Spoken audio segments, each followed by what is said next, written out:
Chapter 5 में क्या है, देखो समांतर श्रेणी है और अच्छी खासी एक्सरसाइज है ये, ठीक है। इस एक्सरसाइज में आपके पास छोटे क्वेश्चन भी मिलेंगे और बड़े क्वेश्चन भी मिलेंगे और थ्योरेटिकल टाइप क्वेश्चन भी मिलेंगे। देखो थ्योरेटिकल की क्वेश्चन की अगर बात करूं मैं, तो आपके पास क्या क्या पूछ सकता है वो।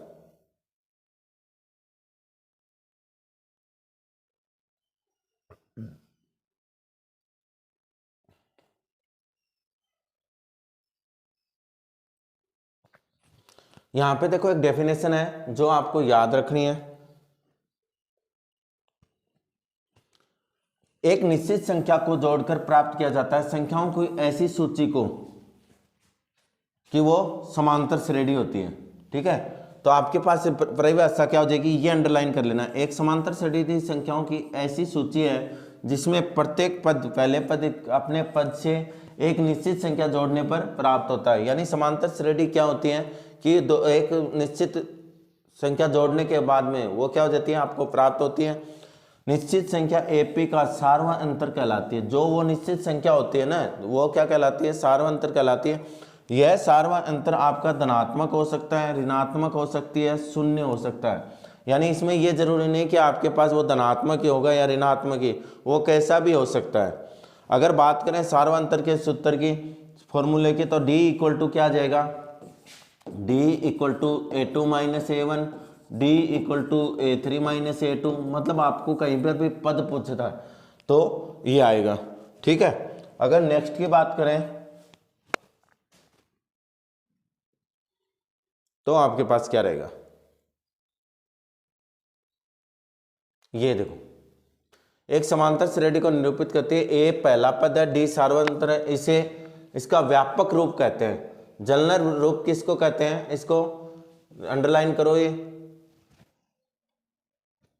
व्यापक रूप क्या है इसका, ए प्लस डी, ए प्लस 2D, ए प्लस 3D, ये इसका क्या है, व्यापक रूप है। तो इसको क्या करके रखना है, आपको अंडरलाइन करके रखना है।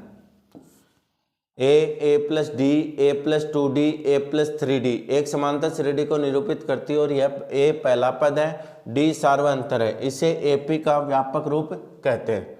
ये हो गया। नेक्स्ट देखो अपने पास क्या है,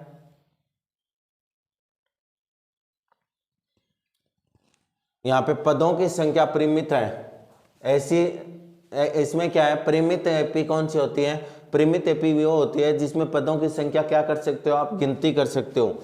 फॉर एग्जाम्पल देके बताता हूं मैं कि परिमित कौन सी होती है। देखो परिमित की अगर बात करें तो एपी आपके पास क्या होगी, 1 2 3 4 5, बस। ये तो क्या है, परिमित है, क्योंकि इसमें आप पदों की संख्या गिन सकते हो कितने पद है, ठीक है। और अगर बात करें आपके पास एक इसी के 2 3 4 5 डैश डैश डैश, इसमें हम पदों की संख्या क्या नहीं कर सकते, गिनती नहीं कर सकते। ये क्या होगी, अपरिमित। तो परिमित और अपरिमित समझ में आ गया। नेक्स्ट देखो,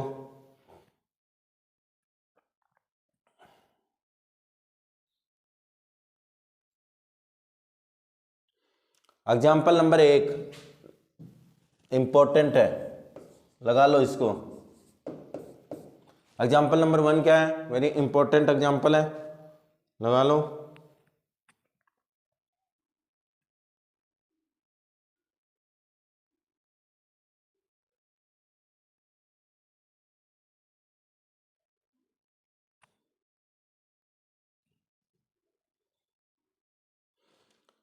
इसमें देखो एक्सरसाइज 5.1 में प्रश्नावली 5.1 में आपके पास यहाँ तक कुछ नहीं है। यहाँ पे देखो कि आपके पास जो क्वेश्चन आते हैं वो यहीं से आते हैं। आपके पास क्या है, क्वेश्चन नंबर 1 इंपॉर्टेंट है और क्वेश्चन नंबर 3 इसका तीसरा पार्ट वेरी इंपॉर्टेंट पार्ट है ये। अगर क्वेश्चन नंबर 3 की बात करूँ तो क्वेश्चन नंबर 3 में आपके पास आ जाएगा सेकेंड पार्ट और फोर्थ पार्ट। सेकेंड पार्ट और फोर्थ पार्ट दोनों आपके पास वेरी इंपॉर्टेंट है। क्वेश्चन नंबर 4, अगर क्वेश्चन नंबर 4 किसी को नहीं आता हो तो बेटा मैंने अपनी वीडियो में क्वेश्चन नंबर 4 कंप्लीट सोल्व करके डाल रखा है लास्ट वीडियो में, तो उसमें आप देख सकते हो। अब यहाँ पे देखो आपके पास क्या है, इसमें सेकेंड पार्ट है 1, फोर्थ पार्ट 2,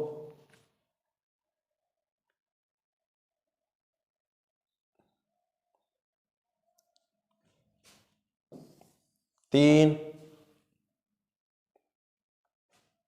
और 4, ये चारों वेरी इंपॉर्टेंट पार्ट हैं। ठीक है, अगर ये तो आ जाता तो ये सीधा ही है। तो आपको अगर ये पूरे 15 पार्ट, कितने पार्ट हैं, 15 पार्ट हैं, 15 के 15 मैंने वीडियो में बड़े सिंपल तरीके से शॉर्ट ट्रिक के साथ में डाल रखे हैं। आप वहाँ पे जाके इसको देख लो और अपने पास इसमें कम से कम 5.1 में 2 या 3 नंबर के क्वेश्चन होंगे, और जो छोटे टाइप में क्वेश्चन होंगे MCQ, ठीक है, या शॉर्ट। चलो अब देखो AP का nवां पद, इसके ऊपर अगर मैं बात करूं तो ये क्या है आपके पास,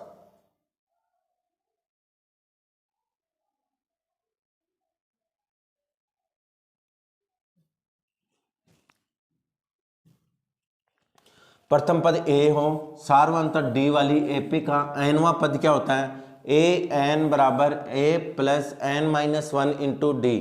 AN को AP का व्यापक पद कहते हैं, AN को क्या कहते हैं, AP का व्यापक पद कहते हैं। यानी जनरल टर्म का फॉर्मूला पूछे तो ये है आपके पास, AN को AP का व्यापक पद कहते हैं। यदि किसी AP में M पद हो और AM इसके अंतिम पद को निरूपित करता है, जिसे कभी कभी L द्वारा भी व्यक्त किया जा सकता है। ये कहना चाहता है कि AN को है ना हम L भी लिख सकते हैं, क्योंकि AN होता है वो आपका अंतिम पद होता है, वो क्या होता है आपका अंतिम पद होता है, और L भी क्या होता है, अंतिम पद होता है। तो कहीं पर आपके पास क्या है, इसको AN को L भी लिखते हैं। ठीक है, ये याद रखना है व्यापक जनरल पद कौन सा है।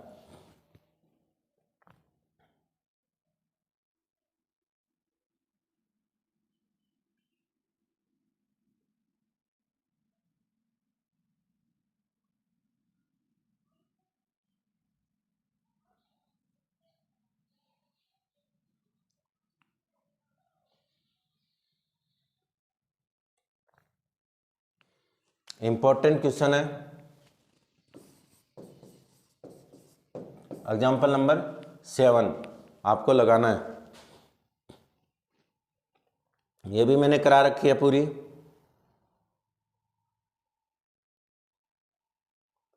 इंपॉर्टेंट एग्जाम्पल है,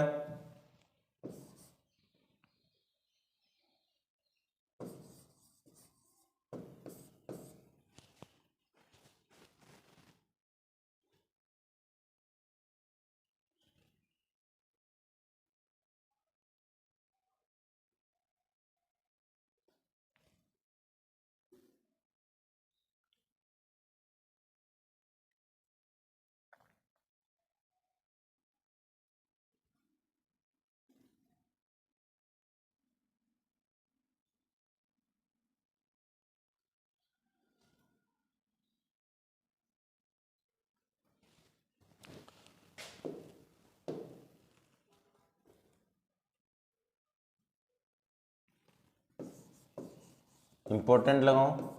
बाकी ये सारे करवाऊंगा मैं, ये नहीं कि मतलब जो इंपॉर्टेंट है वही है, लेकिन अभी जो एग्जाम चल रही है उसके लिए है। पहला, दूसरा और तीसरा पार्ट, पहला, दूसरा और तीसरा पार्ट, इसको शॉर्ट में बता देता हूँ मैं थोड़ा। देखो आपके पास क्या है, 2 है, बॉक्स है और 26 है। आपको क्या करना है, A1 A2 और A3 ये मैंने पूरी करवा रखी है आपके पास। तो A1 A2 और A3 आपको क्या निकालना है, A2 निकालना है। यानी A1 की वैल्यू कितनी है, 2 है, A3 की वैल्यू कितनी है, 26 है। मेरे को पता है कि A3 का फॉर्मूला क्या होता है, A plus 2D, A plus 2D। तो A3 की वैल्यू मैं रख देता हूँ 26, A की वैल्यू कितनी है, A की वैल्यू रख देता हूँ 2 प्लस 2 इंटू डी। तो D आपका क्या आ जाएगी, वैल्यू आ जाएगी इसमें, तो क्या आ जाएगा 26 माइनस 2 बराबर 2D। कितना बचा, 24 बराबर 2D। तो D बराबर आपका आ जाएगा 12। D बराबर कितना आ गया, 12। तो इसमें आगे वाला पद निकालना है तो जोड़ दो, पीछे वाला निकालना हो तो क्या कर दो, घटा दो। तो आपके पास क्या आ जाएगा, 2 प्लस 12, यानी यहाँ पे आपके पास क्या आएगा, 14। कितना आएगा, 14। ठीक है, इंपॉर्टेंट क्वेश्चन है, एक क्वेश्चन नंबर। ठीक है,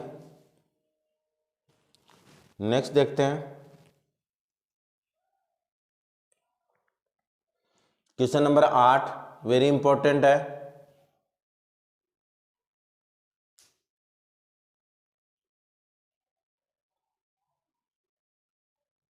question number 11, question number 8, question number 11 very important है। 3 अंकों वाली संख्याएं जो 3 से 7 से विभाज्य हैं।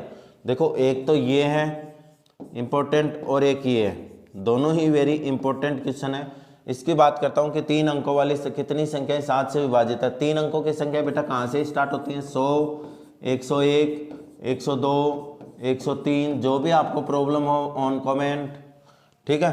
और सब्सक्राइब करिए और अपने साथ वाले बच्चों को औरों को भी बताइए जिनके उनके भी क्या हो, बढ़िया हो जाए बच्चों को बेचारों, ठीक है। 3 अंकों की संख्या, अब ये कह रहा है कि 7 से विभाज्य हो। 7 से विभाज्य अपने पास पहली संख्या 105 होती है, दूसरी कितनी हो जाएगी? 112। डिवाइड करके देख लेना, 15 संति 105 होता है, ठीक है। 15 संति कितना होता है? 105। तो 105, 112, 119, बस ए बराबर आपके पास कितना हो गया? 105 हो गया। डी बराबर कितना हो गया? 7 हो गया। तो आप निकाल सकते हो कितने 3 अंकों वाली संख्याएं कितनी होगी, एन की वैल्यू निकालनी है। तो देखो लास्ट संख्या क्या होगी इसमें, लास्ट संख्या ऐसी ढूंढनी है। 3 अंकों की संख्या लास्ट कितनी है? 999, 999। अब आपको क्या करना है कि आपको लास्ट संख्या देखनी है। तो लास्ट संख्या कौन सी आएगी? शायद 994 आएगी, ए एन की वैल्यू 7 हो गया। हाँ, लास्ट संख्या कितनी आ जाएगी? 994। तो ए एन का मान आ जाएगा इसमें 994। बस ए एन के फॉर्मूले में रख देना, ए एन बराबर A plus N minus 1 into D, N की वैल्यू निकाल देना, ठीक है। यही इसमें करना है। 10 और 250 के बीच में 4 से कितने गुणज है? गुणज का मतलब भी यही होता है जिसमें 4 का भाग जाता हो। तो देखो 10, 11, 12 किस में भाग जाता है? 12 में। तो पहली संख्या 12, दूसरी 16, तीसरी 20 हो गई आपके पास। 4 के कितने गुणज हैं? तो आपके पास लास्ट संख्या कितनी हो जाएगी? 248। कितनी आ जाएगी? 248। तो ए बराबर 12, डी बराबर कितना आएगा? 4, और ए एन बराबर कितना हो जाएगा? 240। आपके पास अभी 2 दिन का टाइम है, आप कमेंट करिए और उसके जिससे मैं आपको उस जो क्वेश्चन नहीं आता उसका सॉल्यूशन करा सकूं। अब एक है इसमें important question number 17। Question number कितना है? 17 है। वेरी वेरी इंपॉर्टेंट क्वेश्चन है।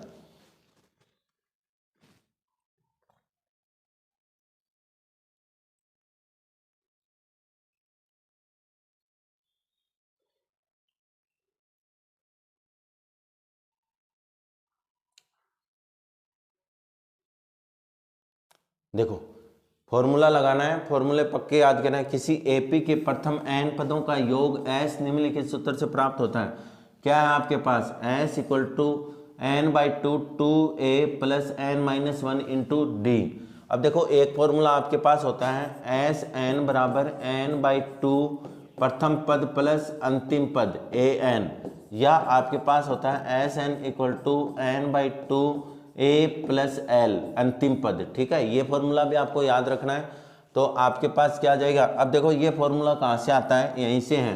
N by two A N की वैल्यू रख दो, कितनी आएगी? एस एन बराबर N by two A plus A N की वैल्यू कितनी है अपने पास? A plus N minus 1 into D. तो आपके पास क्या आ जाता है? N by two 2a plus N minus 1 into D, जो एस एन का ही फॉर्मूला होता है, ठीक है। तो ये आपको ध्यान रखना है।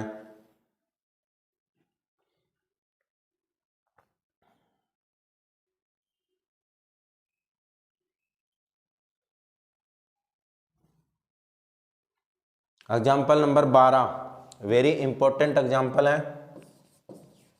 एग्जाम्पल नंबर 12 क्या है? इंपॉर्टेंट एग्जाम्पल है। तो ये भी आपको देखना है, कुछ नहीं करना है। इसमें 14 पदों का योग निकालना है। तो ए है आपके पास, ए 14 है, ए एन बराबर 14 है और ए बराबर 10 है। वैल्यू पुट कर दो, आपके पास आंसर आ जाएगा। फिर कौन सा पद निकालना है? प्रथम 10 है तथा इसका प्रथम पद 10 है। ए बराबर कितना? 10 दे दिया। तो आपके पास 20वां पद निकालना है। ए एन का फॉर्मूला लगा देंगे। Example number 13 very important.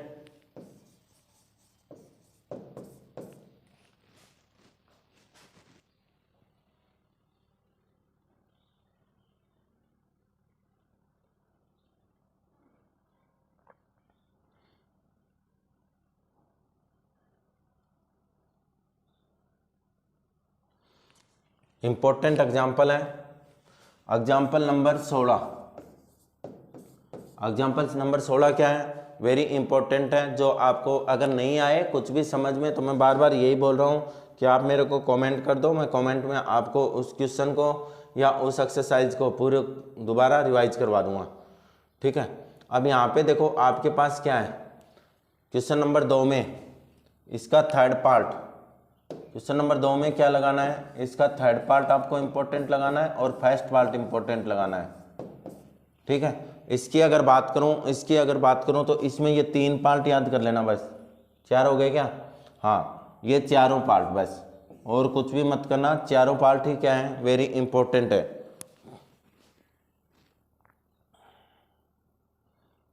Very very important question number 4, question number 4 भी क्या है, वेरी इंपॉर्टेंट पार्ट है।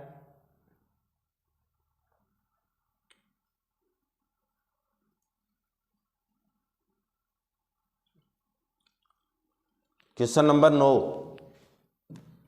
क्वेश्चन नंबर 9 भी क्या है, वेरी इंपॉर्टेंट पार्ट है। और क्वेश्चन नंबर 10, ठीक है। अब अगर बात करूं मैं तो एग्जाम क्वेश्चन नंबर 12, 13 और 14 रट लेना बेटा, इससे भी ज़्यादा इंपॉर्टेंट ये तीनों क्वेश्चन, अगर ये रह भी जाएगा कोई दिक्कत नहीं, लेकिन इन तीनों क्वेश्चनों में से एक क्वेश्चन आपको 100% मिलेगा।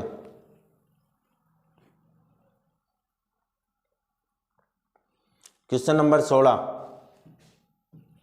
क्वेश्चन नंबर 16 भी क्या है, वेरी इंपॉर्टेंट क्वेश्चन है। ठीक है, चलो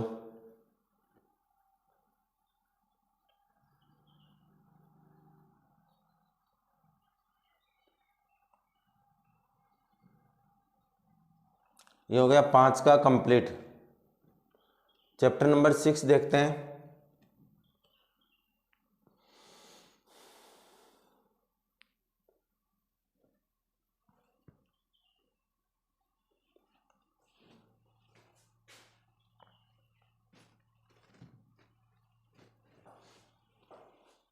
त्रिभुज, इसमें देखो आपके पास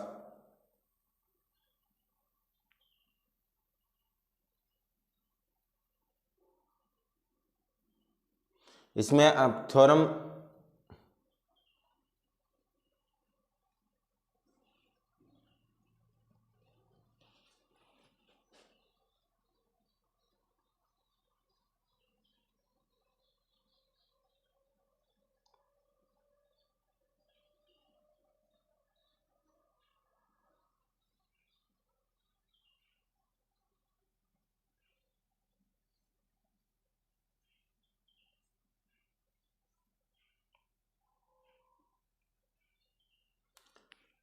क्वेश्चन ये देखो 6.1 में फिलिंग द ब्लैंक्स, सारे फिलिंग द ब्लैंक्स आपको लर्न करने हैं। दिया है कि सभी वर्त होते हैं, वर्त क्या होते हैं, सभी वर्ग होते हैं, सभी त्रिभुज समरूप होते हैं, भुजाओं की संख्या समान, 2 भुजाओं समरूप होते हैं। ठीक है, ये सारे आपको फिलिंग द ब्लैंक्स आपको अभी हाफ ईयरली में मिलेंगे, बाद में बोर्ड एग्जाम में भी यही आते हैं। ठीक है, त्रिभुज की समरूपता, समरूपता होने की देखो क्या कंडीशन है, ये कंडीशन आपको याद रखनी है। एक तो ये 2 त्रिभुज समरूप कब होते हैं, जब उनके संगत कोण क्या हो, बराबर हो, और उनकी संगत भुजाएं एक ही अनुपात में हो, उनकी संगत भुजाएं क्या हो, एक ही अनुपात में हो। ठीक है, 2 त्रिभुज अगर संगत कोण, 2 त्रिभुजों के अगर संगत कोण बराबर होते हैं तो वह समान कोणिक त्रिभुज कहलाते हैं। जिनके 2 कोण अगर समान होते हैं तो वो कौन से त्रिभुज कहलाते हैं, समान कोणिक। ठीक है, पर मैं 6.1 आई नहीं है क्या अभी, ये रही पर मैं आपको रटनी है। 6.1 और 6.2 दोनों वेरी इंपॉर्टेंट थ्योरम है। अगर नहीं आती हो तो कमेंट में लिख देना, कमेंट कर देना, मैं आपको ये दोनों थ्योरम समझा दूंगा, और आती हो तो कोई दिक्कत नहीं है, क्योंकि बाद में तो अपने पूरा ही डालेंगे ये। पर मैं 6.2 वो थेल्स थ्योरम है और वो ये थेल्स थ्योरम की विलोम कही जाती है। ठीक है, दोनों आपको 100% याद रखना है।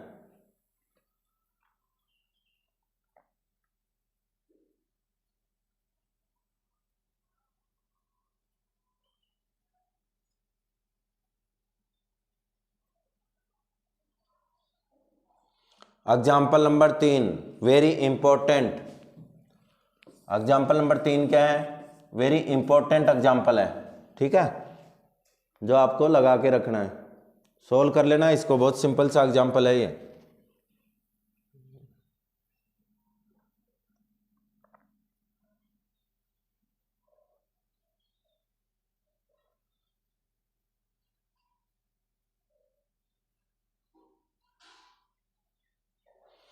इसमें क्वेश्चन नंबर 9 और 10, एक तो क्वेश्चन नंबर 9 लगा लेना और एक क्वेश्चन नंबर 10, दोनों इंपॉर्टेंट कर लेना। दोनों क्वेश्चन आपको करवा चुका हूं मैं। बाकी ये एक्सरसाइज देखनी हो तो कंप्लीट वीडियो है इसकी अपने पास।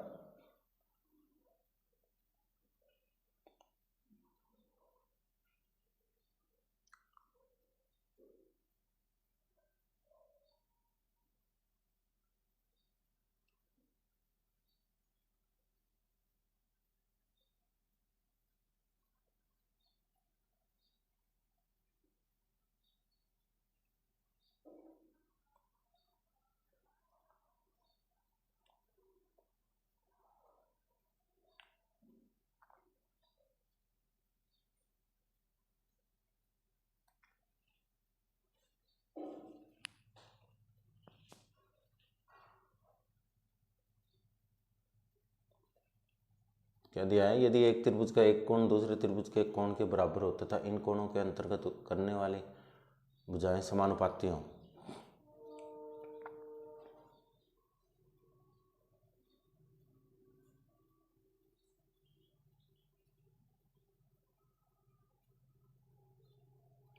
एग्जाम्पल नंबर 5 इंपॉर्टेंट है।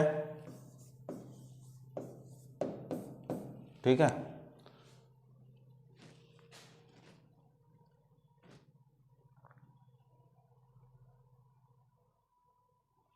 Example number 6 very very important, पीछे वाले से भी ज्यादा इंपॉर्टेंट है ये।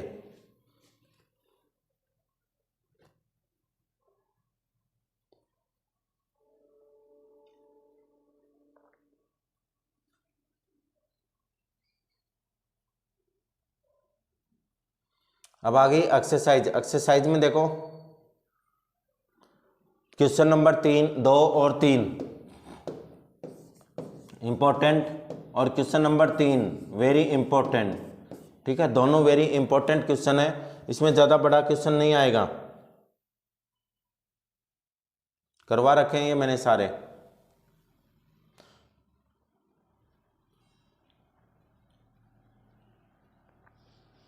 एक क्वेश्चन नंबर 4, ये छोटे छोटे क्वेश्चन है, कंटिन्यू ही बस। वेरी इंपॉर्टेंट क्वेश्चन है क्वेश्चन नंबर 4 भी।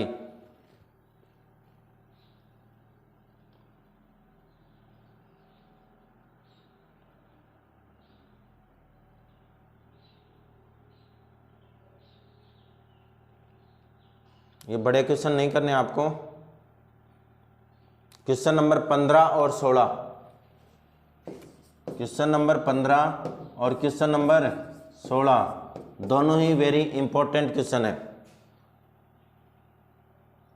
ठीक है, तो 6.3 हो गई, ये अपनी कंप्लीट हुई।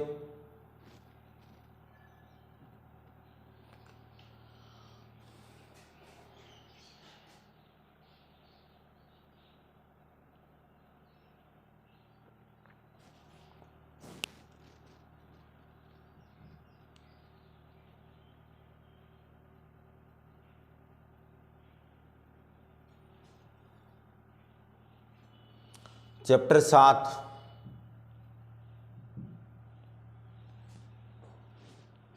निर्देशांक ज्यामिति, 7 का चैप्टर। 7 के चैप्टर में देखो आपके पास क्या क्या है, वेरी वेरी इंपॉर्टेंट, रट लेना ये बात। किसी बिंदु की y अक्ष से दूरी उस बिंदु का अक्ष निर्देशांक या भुज कहलाती है। दूसरी चीज, किसी बिंदु की अक्ष से दूरी उस बिंदु का y निर्देशांक या कोटि कहलाती है। अक्ष से अगर दूरी होगी वो क्या कहलाएगी? कोटि कहलाएगी। y अक्ष से जो दूरी होगी वो क्या कहलाएगी? भुज कहलाएगी। ठीक है, कोऑर्डिनेट तो होंगे ही होंगे। y अक्ष से अगर दूरी है तो वो क्या कहलाएगा? अक्ष कोऑर्डिनेट। अब देखो आपको एक चीज पूछेगा वो कि आपको कोई बिंदु दे दिया 3 और 4, वो ये कह रहा है कि अक्ष से कितनी दूरी है, अक्ष कोऑर्डिनेट की दूरी। तो देखो इसने खुद कहा है कि अक्ष से जो दूरी है वो बिंदु क्या है? y निर्देशांक है। तो आपके पास कितनी आएगी? 4। अगर y अक्ष से पूछे तो अक्ष वाला लिख देना, अगर अक्ष से दूरी पूछे तो y लिख देना। समझ गए ना? मतलब 1 और 2 अगर है आपके पास, वो कहे कि अक्ष से कितनी दूरी है तो कौन सा कोऑर्डिनेट लिखना है? 2। वो पूछे y अक्ष से कितनी दूरी है तो लिख देना 1। ठीक है, किसी बिंदु की y अक्ष से दूरी उस बिंदु का अक्ष निर्देशांक या भुज कहलाती है। ठीक है, और वो अक्ष से दूरी y निर्देशांक और कोटि कहलाती है। y अक्ष से दूरी क्या कहलाती है? कोटि कहलाती है, यानी ऑर्डिनेट। क्या कहलाती है? अक्ष से दूरी क्या कहलाती है? कोऑर्डिनेट, ऑर्डिनेट कहलाती है। और y अक्ष से दूरी क्या कहलाएगी? अवशिका, अवशिका। ठीक है, अवशिषा, सॉरी। ठीक है, अवशिषा या भुज कहलाती है। कोटि को क्या बोलते हैं? ऑर्डिनेट बोलते हैं। और भुज को क्या बोलते हैं इंग्लिश में? अवशिषा। तो ये 100% लगा के रखना, आपको क्वेश्चन ये दोनों में से एक पक्का पूछा हुआ मिलेगा उसमें। तो अक्ष से दूरी क्या कहलाएगी? ऑर्डिनेट कहलाएगी। y अक्ष से दूरी क्या कहलाएगी? अवशिषा कहलाएगी।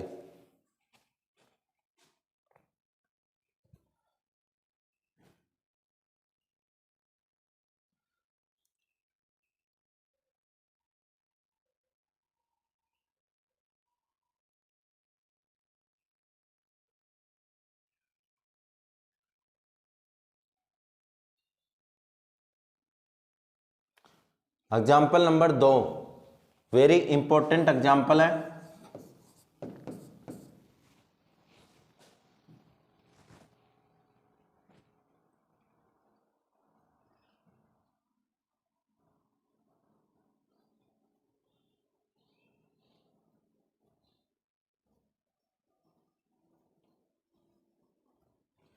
एग्जाम्पल नंबर 4,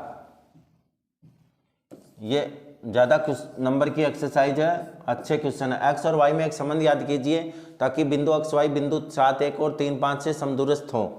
तो आप अगर इसको दूरी का सूत्र लगा के बराबर करोगे तो आपके पास दोनों आ जाएंगे। एग्जाम्पल नंबर 5, इन तीनों में से एक क्वेश्चन मिल जाएगा आपको। ठीक है,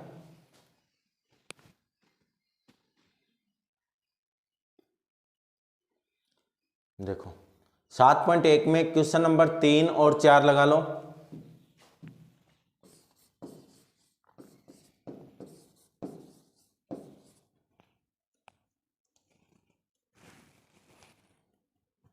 ठीक,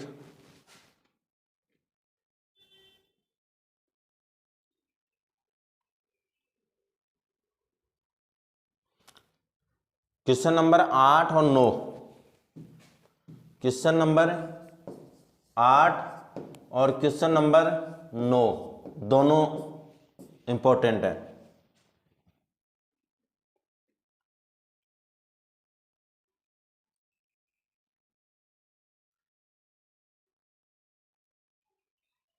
ये देखो, आपको सूत्र ध्यान में रखना है। ये दो बिंदुओं को एक्स एक्सिस वाई एक्सिस दोनों रेखाखंड ए बी m1 m2 अनुपात में आंतरिक रूप में विभाजित करने वाले p अक्ष के निर्देशांक क्या होंगे? निर्देशांक का सूत्र क्या होगा? mx2 plus m2 x1 upon m1 plus m2, m1 y2 plus m2 y1 upon m1 plus m2। इसको क्या कहते हैं? विभाजन सूत्र। अगर विभाजन सूत्र पूछा हो तो ये लिख देना सेक्शन फॉर्मूले में, ये दोनों फॉर्मूले, यही आपका आंसर होगा।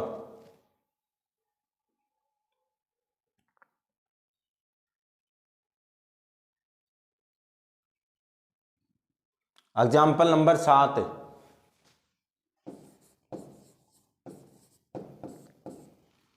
एग्जाम्पल नंबर क्या लेना है? 7।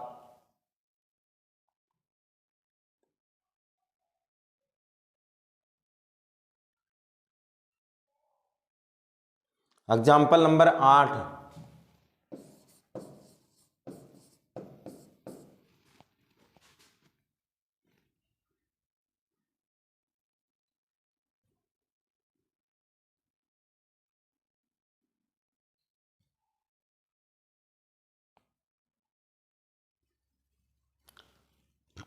Example number 10,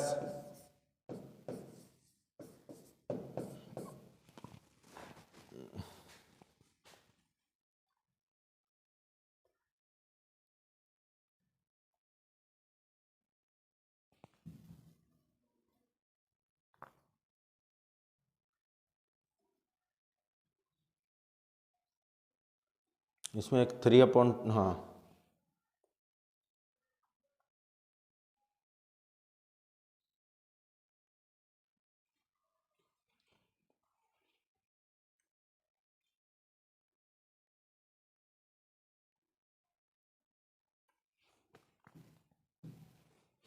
question number 8, question number 9 और क्वेश्चन नंबर 10 तीनों ही वेरी इंपॉर्टेंट क्वेश्चन है बेटा।